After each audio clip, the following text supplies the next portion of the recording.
Hey guys, welcome back to another video. In today's video, we're going to talk about the anxious preoccupied attachment style. So I got a few requests from some of you wanting me to talk more about attachment styles, and I've done a couple of videos on dismissive avoidant attachment style. And so this one I'm going to do on anxious preoccupied, or AP, I'm going to call it that for short, attachment style. So anxious preoccupied attachment is one of the three types of insecure attachment styles. There are 4 attachment styles overall. So there's secure attachment. So these are people that are really comfortable in relationships. They're really good at meeting their own needs in addition to other people's needs and letting other people meet their needs too. So they're a healthy balance of all those things. And then there's 3 attachment styles that we call insecure attachment styles. So insecure attachment styles include the dismissive avoidant attachment style, the anxious preoccupied attachment style, and the fearful avoidant attachment style. So in this video, we're going to be focusing on the anxious preoccupied attachment style. So APs. What causes an anxious preoccupied attachment style usually are experiences that happen in early childhood. Okay, so attachment is really overall formed on the relationship between a really small child and their caregiver, usually the mother. Doesn't have to be, but typically it's the mother. And people with an anxious preoccupied attachment style often have a lot of inconsistencies in their childhood when it comes to having their emotional needs met. So this means that sometimes their caregiver is really responsive to their emotional needs. So they're validating, they provide a safe environment, a nurturing environment for the child. And then other times it looks more like kind of what we see with someone who develops more of an avoidant attachment style, where they're really dismissive of their emotions, they don't validate their children, and it's kind of a back and forth between both of these things. And the child can become confused. They don't know whether their caregiver is going to meet their emotional needs or not meet their emotional needs. And so they kind of become wired over time. They learn certain styles, behaviors to try to get their emotional needs met on a more consistent basis. And these patterns and behaviors can follow someone throughout their adult life when it comes to attaching to relationships in adulthood. I do want to add a caveat, like I did in my dismissive avoidant video, is that even though when we usually look at attachment theory, we're looking at early childhood and caregiver relationships, attachment style can change over time. So you can have someone that has a secure attachment style and maybe they're in an emotionally abusive relationship, or in a relationship where they aren't validated, their needs aren't met emotionally, they're abandoned, they have some form of negative experience in a later relationship, and that can also result in an anxious preoccupied attachment style later. And the reverse can be true as well. Someone with an anxious preoccupied attachment style can learn how to become more secure over time. So what do relationships look like for someone with an anxious preoccupied attachment style?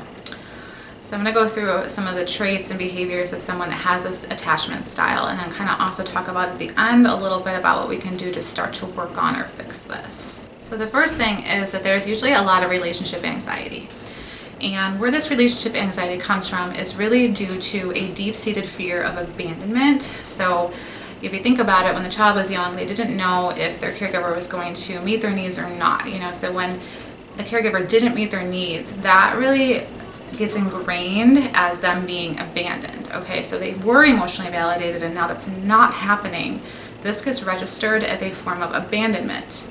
So it's really common for people with this attachment style to be very scared of being abandoned by their significant other, by friends, by any type of even intimate or emotionally close relationship later on in adulthood. It's also really characterized by kind of chronic and persistent loneliness. And by chronic and persistent loneliness, I mean that happens when they're usually not around their partner. Okay, so when they are away from their partner, they're alone, they're by themselves, they really don't handle this space very well. They're not really good at self-soothing. They're not good at, really having an overall balance, your own life and life with a partner at the same time. It's really consumed by a lot of feelings of loneliness. This tends to dissipate and go away when they are around their partner. So that anxiety really kind of settles down when their partner is present. So this is why a lot of times that people with this attachment style, they can kind of come across as being a little bit clingy, although that's not always the case. There are lots of people that have an anxious preoccupied attachment style that aren't clingy, and I'm going to get into that in a minute. But it can exist, and this is a lot of times why that behavior is driven. It's driven because they want that constant connection with their partner. They want constant emotional connection. Periods where that is absent are perceived as a feelings of abandonment. And this is regardless whether or not they actually are being abandoned or not. You know, the anxiety in their head tells them, oh my gosh, I'm not connected to my partner right now. They're not here. I'm not talking to them. I'm being abandoned. So this can lead to really uncomfortable feelings when someone with this attachment style is alone. Another thing that's associated with these fears of abandonment are really needing a lot of reassurance in their relationship. So they need a lot of reassurance that their partner still likes them, that they care about them, that they're there for them. They may be really sensitive to moods or actions in their partner, so they might perceive their partner, you know, if they want to go do something. So let's just say like there's a female that's anxious, preoccupied, and then we have like a securely attached male partner, and that male partner wants a guy's night. And this is kind of, it's a normal thing, you know, in relationships for people to have friends, and, you know, it's all about balance. But for the anxious partner, what that may be perceived as is, oh my gosh, they don't want to spend time with me. You know, they're trying to distance themselves from me. It must be something wrong with me. Common core wound for people that have an anxious preoccupied attachment style is that there is something wrong with them. Okay, that they're in some way flawed. They're not good enough. And they're kind of constantly, you know, subconsciously, this isn't usually a conscious level behavior, trying to find reasons to support this subconscious idea that they aren't worthy or they're not good enough. So they might perceive something as simple as someone, you know, their partner wanting either some alone time or some time with friends or family, as abandonment, as they don't like me, as there's something wrong with me. Another sign of this attachment style is having a really hard time trusting your partner. Even if there aren't any reasons or haven't been any reasons to be distrustful of your partner. Again, it's kind of a subconscious wound that people with this attachment style have, is that, you know, people are untrustworthy. Because again, kind of going back to when they were younger, they couldn't trust that their caregiver was going to meet them where they were at emotionally or not. So these trust issues, these people that have this attachment style tend to really struggle with trust issues. The next sign is being willing to meet all of your partner's needs with very few of your needs also taken into consideration. So people with an anxious preoccupied attachment style, they're really quick to meet the needs of their partners, and they're not so quick to really meet their own needs. So whether that looks like setting boundaries or having conversations about like what your needs are in the relationship, people with this attachment style are really not good at having this. And this is usually due to them believing or being scared that they're going to be abandoned, their partner's going to leave them. So they'll, you know, give and give and give, and they won't take anything back.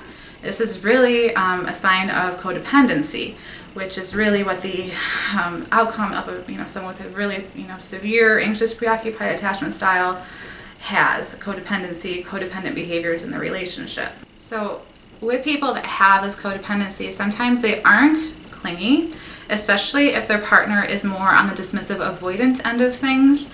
And people with anxious preoccupied attachment styles are often drawn to people with a dismissive avoidant attachment style, and vice versa. This is a very, very common relationship dynamic. It's the second most common relationship dynamic besides the secure relationship dynamic. So it's very common for people that are anxious preoccupied to be drawn to people who are dismissive avoidant, and that can cause for a very toxic relationship if this isn't worked on, and by that I mean both people working on it together. So someone that has an anxious attachment style and they have a dismissive avoidant, you know, they might not be like the stereotypical what people think of with this attachment style as clingy. They might just really struggle to set boundaries or be heard in the relationship over fear that they're going to come across as being clingy, even though what they're asking for is normal behavior in relationship. So they're not willing to put their own needs and establish their own boundaries out of fear of chasing that dismissive partner away. Because then the dismissive partner is going to be like, you know, their core wound is, you know, people are too much, you know, people are too clingy. And then you have someone that comes in like, hey, these are my needs and I need you to meet them.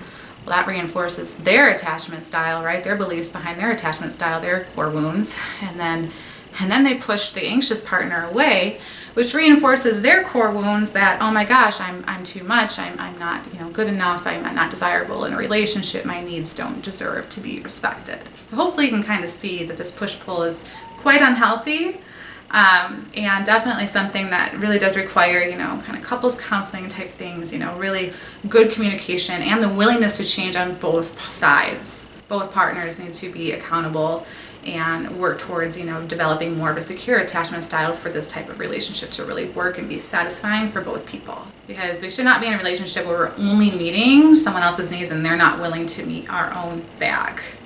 And we shouldn't be in a relationship where we don't feel comfortable speaking out and communicating about what our needs are and establishing boundaries in the relationship. So what can we do about this? How can this start to look different and change?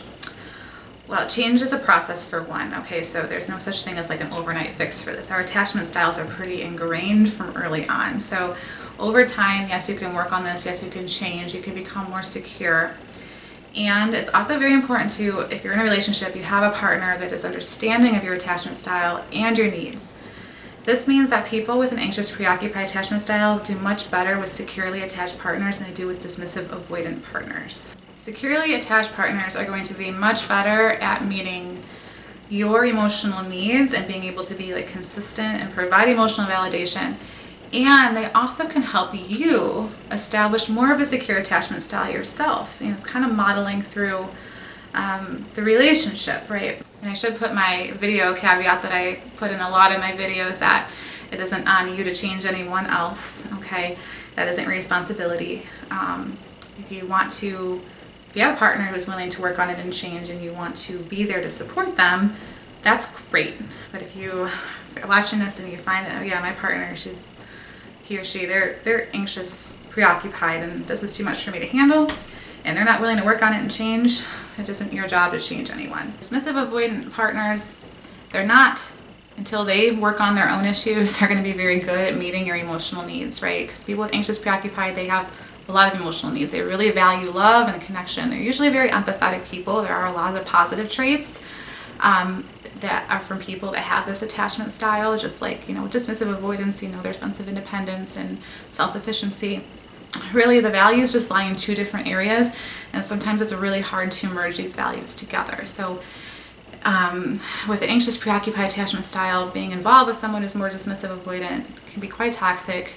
If you're with a securely attached partner, it tends to be a lot smoother. And it is very important that you are working actively on your attachment style. So really learning and addressing what your core wounds are. So let's say you have a core wound, core belief that, I'm unworthy of love and connection. Okay, where is that coming from? Why do you feel like you're unworthy of love and connection? What can you do to really process that and tease that apart? So whether this includes activities like journaling or meditation, really thinking and processing through where that comes from to resolve that inner issue within yourself, okay? Getting comfortable with being alone. That is a really big one, really important for people with an anxious, preoccupied attachment style to practice, is comfortable in their own space. Really, when you are alone, it is one of the best times that you can really take to, practice reflection and really get to know who you are. And that's something that a lot of people with anxious, preoccupied attachment styles and codependency really struggle with, is having a sense of self. And when you do things alone, you do activities by yourself, if you, take up your own space, allow yourself to do that, you really do learn a lot about yourself. You learn about your own likes, you learn about your dislikes, and it's okay to have those. You don't have to like everything your partner likes, and vice versa. You can have your own interests. In fact, it's very healthy to have those things. So whether that's volunteering or joining some type of club or gym, something that you have just for you is something that can be really healing for people that have this attachment style. It's really important to work on that relationship with self, that inner relationship, being able to validate your own emotions and your own feelings, not needing to rely on a partner to do all of that for you. And I highly recommend, if you're watching this video and you're like, yeah, I think that I have this attachment style, definitely working with a therapist, to work on that inner work, do that inner work and process through this, learning where this comes from and dealing with it really will help you to move to more of a secure attachment style. And when you're there, your relationships are going to be much more fulfilling. They're going to be much healthier. They're going to help you pick healthier partners. People with this attachment style and codependency, they do tend to end up in abusive relationships more so than people that are more securely attached. that is what it is. If you have a strong sense of self, it really can help buffer against getting into those toxic relationships because you learn how to set boundaries, you learn what you are and are not okay with. Thanks for watching this video. I hope it was helpful for you. If it was, make sure you give it a thumbs up. If you haven't yet, please consider subscribing to my channel by hitting the button below. I'd love to have you here. My name is Jenna. I'm a psychotherapist. I specialize in relationships, toxic relationships, narcissism, codependency, attachment styles. If you're into that kind of thing, please join my community here. And I will see you in the next one. Bye.